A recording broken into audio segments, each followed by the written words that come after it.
what you're seeing in terms of how candidates need to stand out with the use of AI? Yeah, that's a good question. So, where do I start? So I would say that, that there's two different schools of thought. Do you embrace AI and say, you know what, it's here, it's not going anywhere. I've got to figure out how to learn it, how to deploy it, and then how to present myself as somebody who can do both those things. The other camp says, you know what, AI is horrible. Robots are taking over. It's going to be, Skynet before we know it, and Terminator days. And those are the folks that stick their head in the sand, and they're going to be passed over, unfortunately. So you've got to find ways to embrace it and not use it as a crutch or as a way to skirt your responsibilities, but to say, here's what I'm doing with AI. Here's how I'm incorporating technology into what I do. Here's how I've, on the marketing side, for example, rather than saying, no, we don't use AI, it's only humans that write all this content.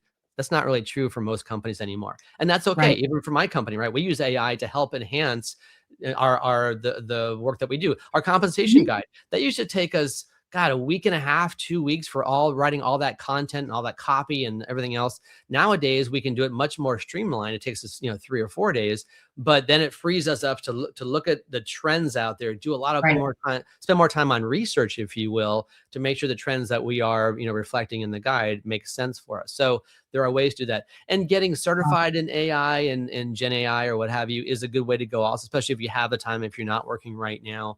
But also asking for projects that you can do in your current company, if you're currently working, that might incorporate new technologies, whether it's AI or something else out there.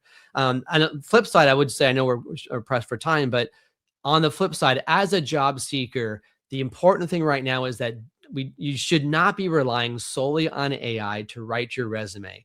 There are so many resumes that I see now that use the same terminology, right? Results oriented, dynamic, all these words that Gen AI uses. Nobody is asking it to use different terminology. You've got to do that. You've got to take what comes back from AI with your resume, massage it, personalize it, tweak it. Don't take that as being gospel, and make sure that it actually looks differentiated, not using the same cliche type phrases that everybody uses out there. Oh, I'm so glad you brought this up. So as a recruiter, you can tell when a resume is largely written by AI. Definitely. Yeah, without question. Without question. Yeah. And it's, again, it just sounds so I don't know, cliche is the term I'm coming with, but it's cliche to say cliche, right? But it is all these terms that just everybody uses, and there's no differentiation. There's no difference there. So it comes down to how effective are you at writing prompts?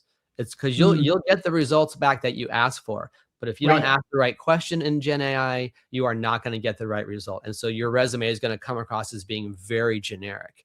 And so you've got to find ways to really kind of spruce it up a little bit. And you can ask, once you get your first resume version back, you can say, rewrite this using different terminology. And you can say, don't use, quote, results oriented. Don't use, dynamic leader. You can, please, everyone, don't use results oriented. No one got to be in a leadership role by not being results oriented. That's just a given. We talk about the days of being a people person. No one's not a people person, or if they are, they're not going to tell you about it. That's for sure. So yeah. So you got to find. You're right. I haven't seen people person in a long time for a good reason. I'm a people person. Oh, that's great. That tells me nothing. So finding ways to really, again, personalize it, customize it, get away from those kind of, those cliche phrases, if you will, and make sure that you're talking about what you've done as a human being, the things that only you could do, right? Managing your team, mentoring your team, again, decreasing turnover, the things that we've mentioned before. Those are things that AI cannot do today. Hopefully it'll never do it, but at least today it cannot. So you've got to really showcase what you've done as a human being, which is weird to say, but that's where we are. But it is. It is weird to say and also necessary. Yes, right. That's so interesting. Well, I could talk to you all day about this and all sorts of other things.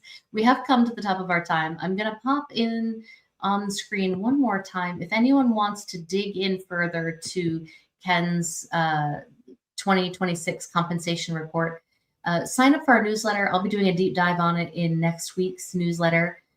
So you can sign up there, and also you can download it directly. Carmen will pop in the chat the link to download it directly from Ken's firm. Either way, we are really excited to dig in deeper because it is an incredibly valuable resource.